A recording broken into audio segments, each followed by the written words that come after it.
Hello from wherever you are. Welcome to Let's Play Games. I'm John McFarland, Adult Services Librarian for Nashville Public Libraries, and I hope you'll join me learning or rediscovering some of the more common and uncommon games out there. Last time, we discussed one of the oldest games in existence, Backgammon. We're going to go a little bit further than what we did last time of a basic game, and I'm going to show you how you can play even better and some more interesting facts you might not know. Let's get stuck in.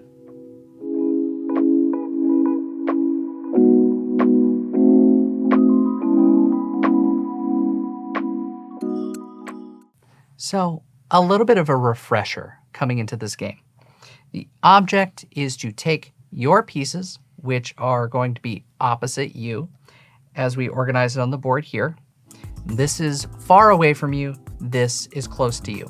And your goal is to get all of your pieces all of the way across into your home area before your opponent.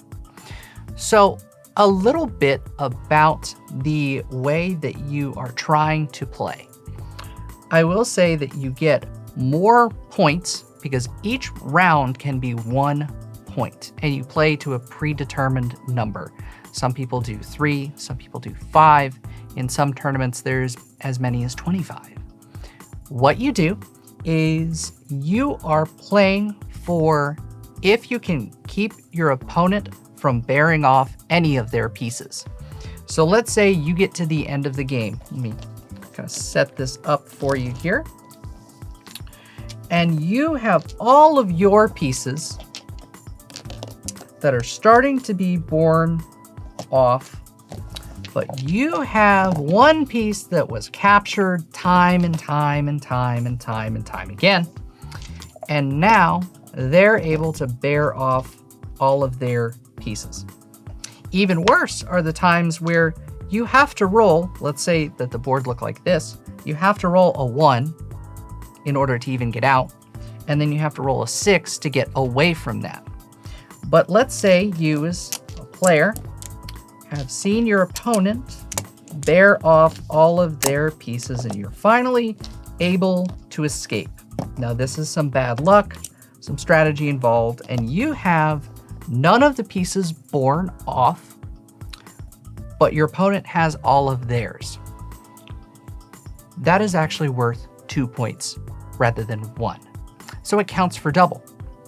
If you have all of the opponent's pieces borne off and your pieces are still stuck here on this side, or even worse, captured, it's actually worth 3 points. So part of the game is just making sure that you can at least get, it doesn't matter the margin. It could look like this. A single piece being borne off is worth 1. So you want to make sure that you play with a mix of strategy of capturing your opponent and blocking them in, while at the same time preventing your piece from being accidentally captured towards the end, and all of a sudden you have to go all the way across over again. It usually develops pretty quickly towards the end of a game. So how do we make it a little more strategic and a little more complex? More on that in a second.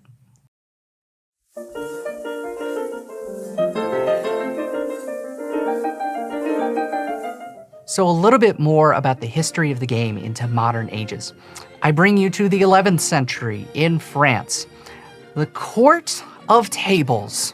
Louis IX took to the game fairly well, as did his nobles. However, in 1254, he had to ban the game from the court because it was the notion of gambling. It was the notion of everyone wasting their time playing the game when they should be running a country. So we started to see people using this as an extenuated pastime. You see also further developments of this game in Germany. But how did it get the name Backgammon from tables? More on that in a moment. So one of the pieces that I haven't really talked about yet is this, and it's a doubling cube. So it goes in multiples and powers of itself, 8, 16, 32, and then 64.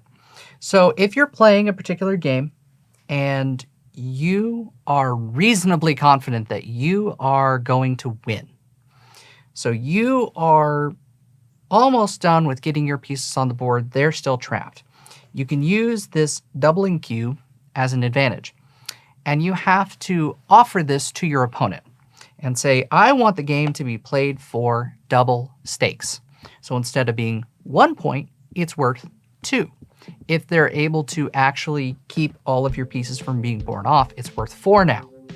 So it heightens the difficulty of how you're considering whether you want to win or lose or compete in a certain realm. Now, the opposing player has the option of accepting it, agreeing to the double stakes, or declining it. If they decline it, the round is over, because at this point, it's pretty much a cutting your losses. It's only worth the 1 point. You also, let's say that you then are lucky enough to capture some of your opponent's pieces. And now the game is back in your favor. You can redouble, so now it's worth quadruple stakes rather than double. And you can do so on until someone gives or someone manages to achieve victory in one way or the other. So sometimes games can end a little quicker than normal if, say, you're playing on 16th stakes and somebody wins by a gammon, which is the not getting all of the pieces off the board and bearing off none. You find yourself all of a sudden losing 16 points in a round rather than the initial 1. So it's a mix of strategy and competition. But I will say, from a strategy element, one of the things I would really suggest is building walls and making it to where your opponent has few options by which to escape.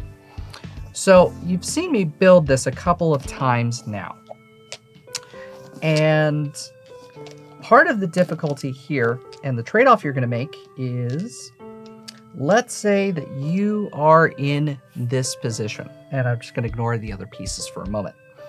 You want to get your other pieces along the top and overpass this. The problem is that 1 and 2 are your only legal moves.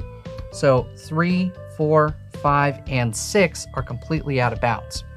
This is kind of an angle you want to work towards, because you can even have as simple as, let me move this a little further over, this where now everything from 1 to 7 is completely blocked off. There's no way for you to legally move. So what you would do in this situation is wait for certain things to change.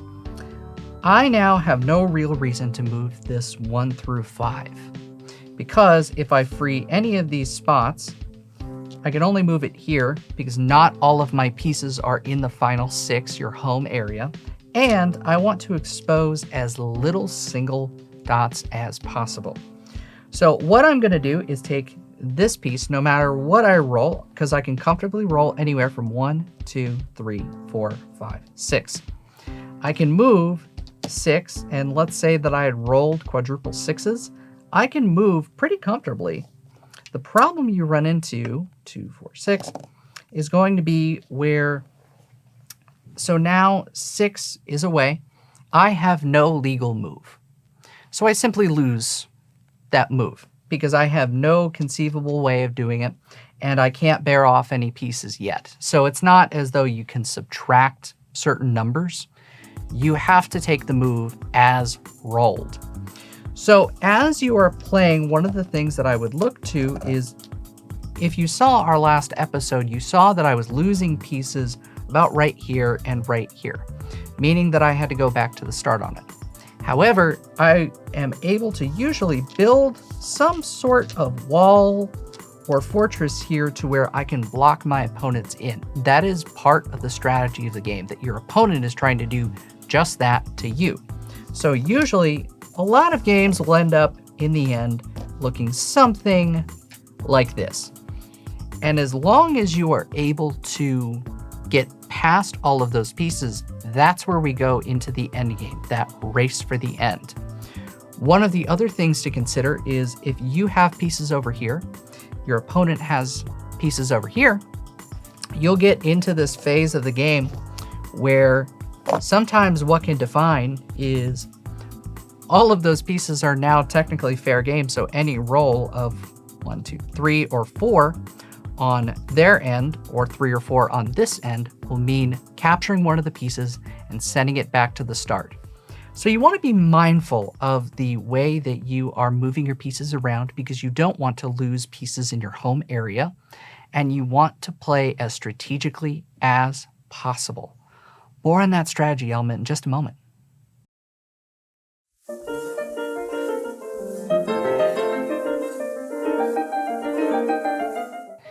So it always seems that there's one country that ends up being a late adopter of certain games: Great Britain. It took to the game not in the 12th century, but more towards the 16th century, where they started knowing it as the back game, and in Old English it was backgammon. They also had to import the game and then subsequently ban it from noble use because of, again, the gambling aspect and time waster. However, we did see more development of the rules as it became a little easier to play games as nobles. A name you might not be familiar with is Edmund Hoyle, when most modern books became known as Hoyle's Rules, based off of his treatises on how to play games. I've talked before in previous episodes about the card game Whist. Well, Whist and Backgammon were sold as a single treatise, so you could learn to play both off of one purchase. So, as always in this series, I like playing a full game so you can see from beginning to end. Now, one of the important things that you do at the beginning in finding out who goes first, which is something I realized I neglected to mention, each player will roll 1. Whoever the higher number is goes first. So in this instance, you're going to use both of these right here. So we've got a 5 and a 4. And the way that I'm going to play this is I want to show you how it looks when you play aggressively versus play with a little more strategy. It doesn't always work out to where the person who plays with more strategy wins. It's sometimes entirely dependent on the dice roll. But this is labeled, according to US law, as a game of skill and not as a game of chance. So usually it turns out a certain way, but I want to see how it goes. So we've got 5, gonna move here, and then 4, gonna move here, just so I can work on trying to move my pieces as fast as possible. So I'll return dice to their own respective cups, and we'll see how we're doing as black.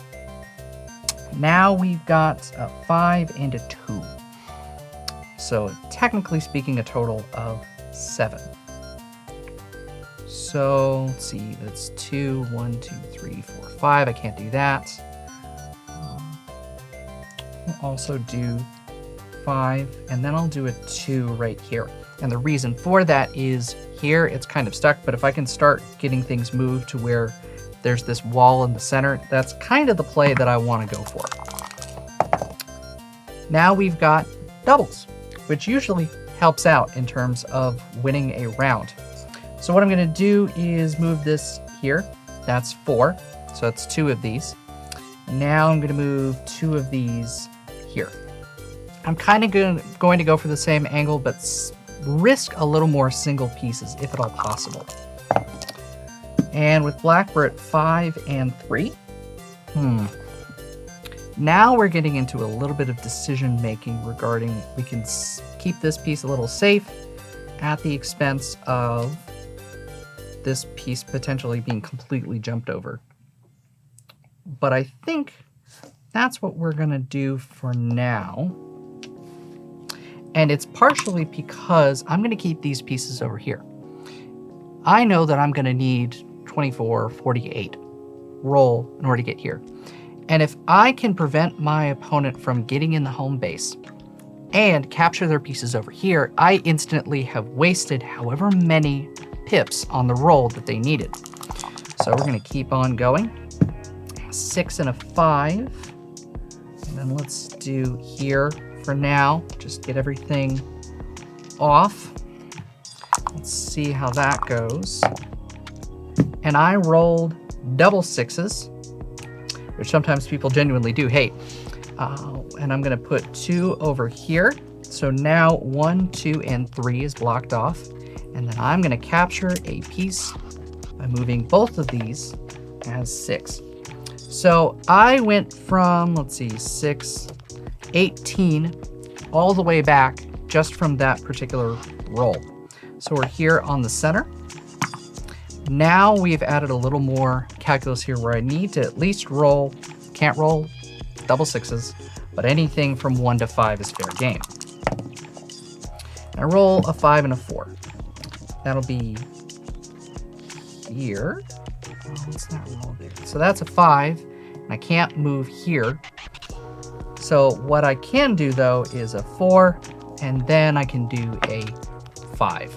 So that way I have at least gotten past these pieces, which is kind of the more important part. You want to not be at risk from the last viable piece. Now, black is hoping to roll a 4 here, but is unsuccessful in doing so. What they'll do is, so there's a 1 and a 6. So 1 and 2, 4, 6. And yes, that exposes this 1. But if I roll another 4, I can save this piece. And if I capture another, I've now blocked off 6 and 2.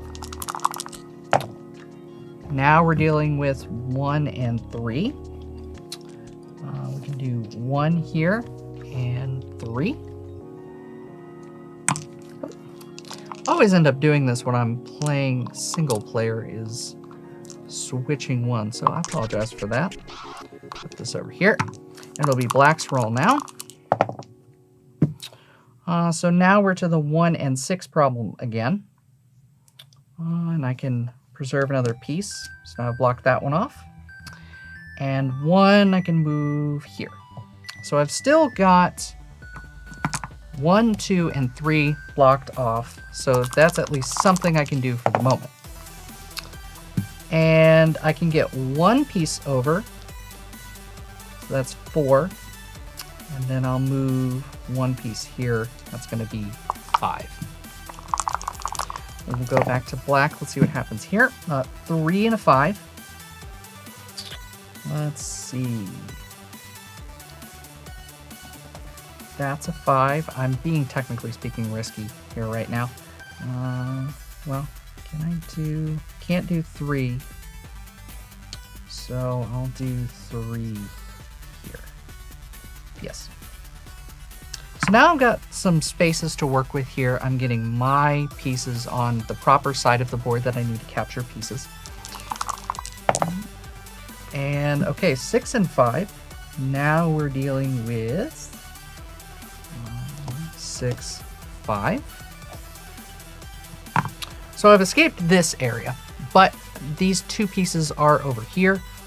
So I'm not out of the woods yet.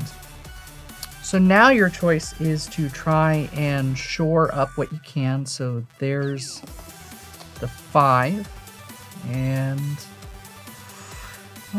we'll do that as a 1. So at this point, I'm getting things shored up to where I only need minimal rolls to make it work. Now we've got some choices to make. 1, 2, 3, 4, 5, 6, 7. 7 we can't do, but we could move 7 over here. But that puts both of these at risk. I'm going to continue playing 2 and 2 and 3. So this is where I'm trying to get my pieces as fast as I can, and where I open myself up to some risk. So technically I could split these up and do 4 and 5. I don't necessarily want to do that because I know that I'm not going to be able to get completely past this, and I still have a chance at capturing. So what I'm going to do, 2, 4, 5. And let's do 4 for here. Yes, because I'm hoping that I can capture a piece soon, but I may not be able to, but that's at least the play. So now we're going to do, how do I want to do this? That's going to be 2.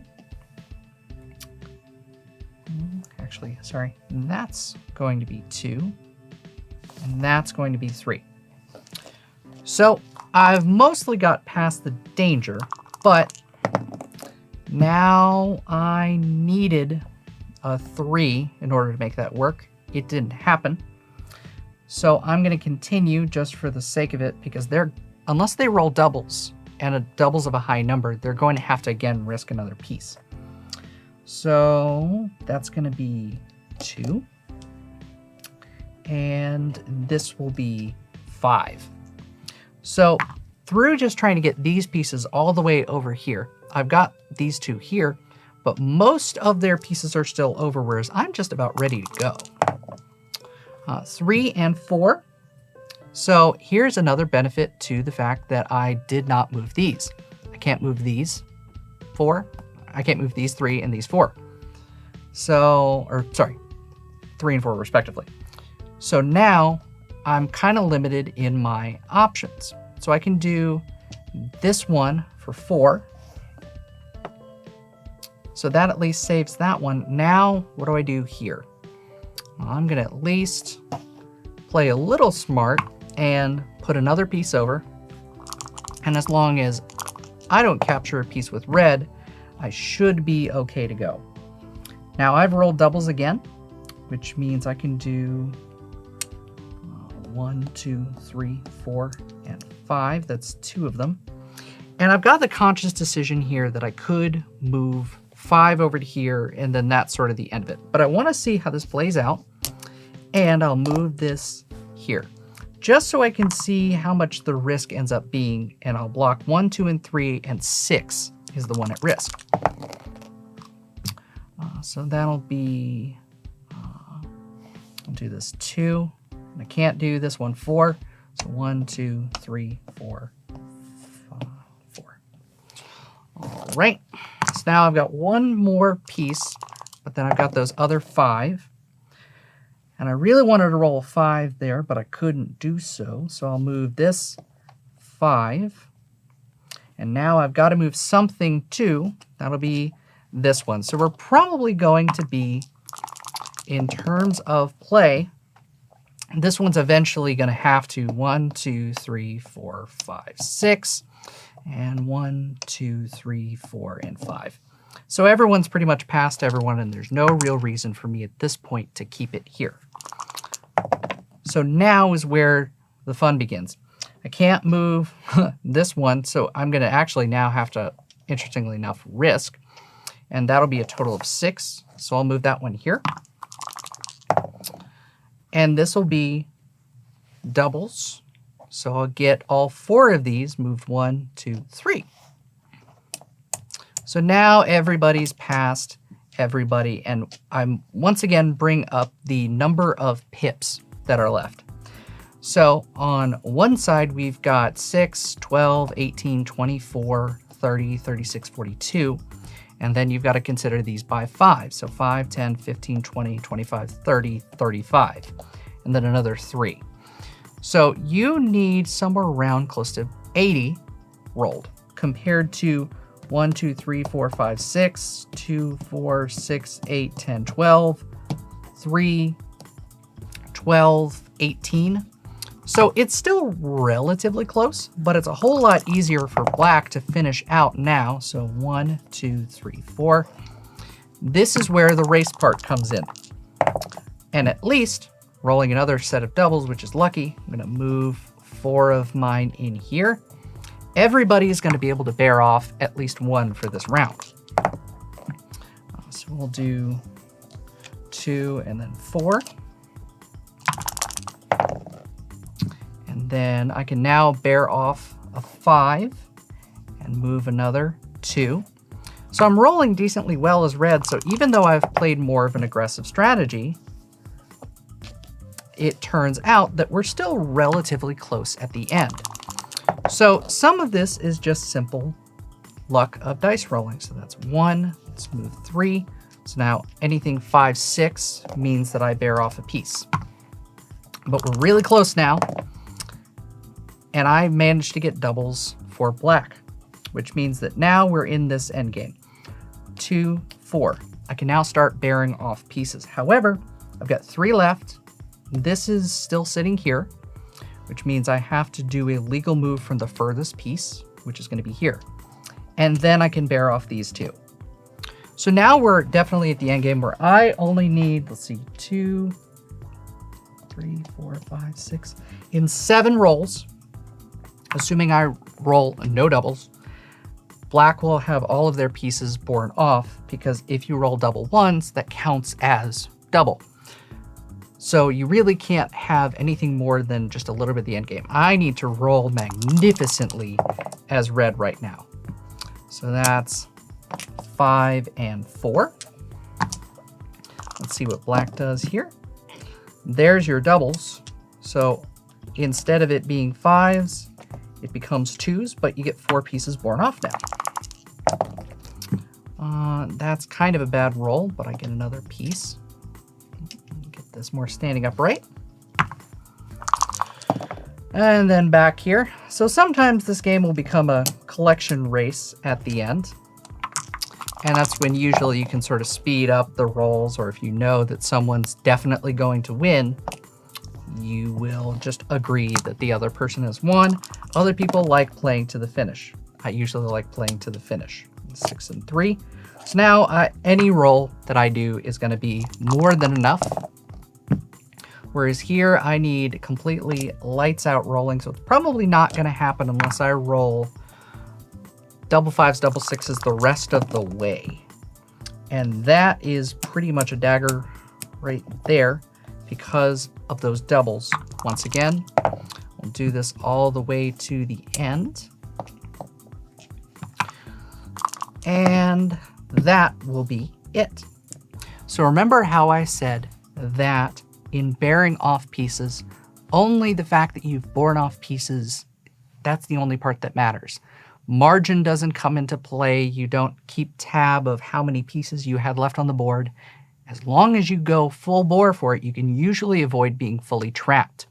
Whereas if I had stayed fully here in the middle and been trapped here, that would put me at risk. So part of this was some lucky dice rolling for red to avoid a lot of the traps that were set. Also kind of unlucky dice rolling for black for not being able to really set up those traps like they wanted to. So this is a full game to completion.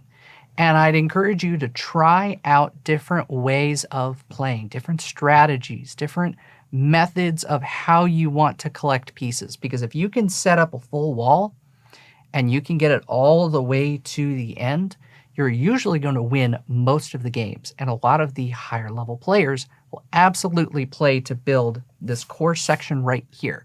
No matter how they play, even letting some pieces be captured so they have more opportunities to try and capture other pieces and stop the other person. But that is a full game of backgammon played in 2 different ways.